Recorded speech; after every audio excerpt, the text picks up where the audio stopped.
Good evening and welcome to Experience Bar, where we're turning video games into cocktails. My name is Jack and I'm going to be your bartender for this evening as I show you how to recreate a cocktail from the harsh wilds of Skyrim itself, originally from Talen-Jei of the Bee and Barb in Riften.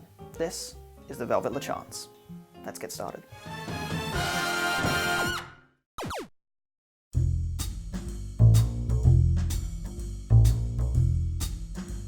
So, for the Velvet LeChance, you will need to take a mixing glass filled with 6 to 8 blackberries, and to that you are going to add 1 ounce of brandy.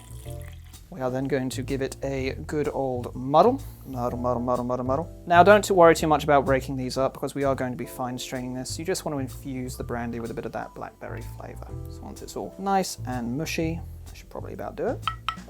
We are going to strain it into a shaker 3/4 of the way filled with ice. If you don't have one of these fancy fine strainers, you can just use a sieve. Just be careful and make sure you don't spill it all over the table. It's not a good look. Grand. Now we are going to add the rest of our ingredients, which are 1 ounce of honey and jalapeno simple syrup. If you don't know how to make that, check the description below where I will leave a recipe. You're going to use 1 ounce of that. And finally, being very careful to make sure that your shaker is big enough, you're going to use 3 ounces of a red wine. I am using a Shiraz here, but a Merlot or a Pinot Noir would also work. I just like the big fruity notes of this particular wine. Lovely. And you are going to give it a jolly good shake. And last but not least, you're going to take your vessel. I don't really know what this kind of glass is called. If you guys know, please do let me know. I just call it my cupping therapy glass because I have no idea what it's actually called. And you're going to finish it off with a nice little lemon and a blackberry garnish. Cheers. Oh, I think I've got a bit of blackberry on my nose there. That's why you always take the garnishes off before you take a sip. So, the Velvet LeChance. It's not very often that you get a cocktail recipe spelled out for you in a game. Normally I have to go digging through wikis and playing the ever-loving crap out of the game to get even the merest hint as to what a ingredient for a potion of healing might be. Most of the time I kind of have to make it up as I go along. Not so with this drink. Thank you, Talen-Jei, for being so explicit in your ingredients.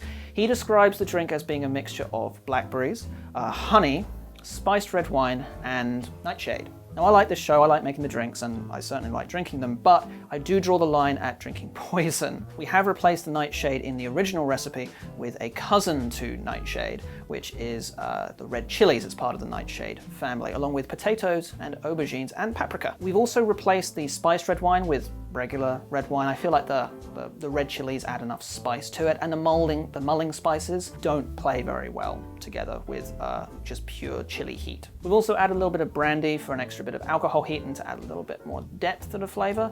And the red wine that we've chosen here, the South Australian red, is a very big, fruity, full-bodied red wine, which does lend itself to the name Velvet LeChance. Overall, it's definitely a fruity drink. It's quite sweet. You could probably add a little bit of lemon juice to this if you like your drinks on the slightly more sour end or the slightly less sweet end, at least. But it feels like it definitely is a homage to the character after which is his name, Lucien LeChance. It's got that kind of black silkiness to it, but also combined with a stab of spice. I think it's really nice, and Talen-Jei has done a very good job coming up with this. Hope you guys have enjoyed yourself. This has been the Velvet LeChance. Head over to our socials for some extra content, or give us a like and subscribe if you've enjoyed yourself here. If you'd like to support the show directly, please do head over to our Patreon. We've got some cool extra recipe books, including a D&D recipe book full of cocktails that you cannot find anywhere else. We're creating new content every 2 weeks. Hope to see you in our notifications, but until then, cheers.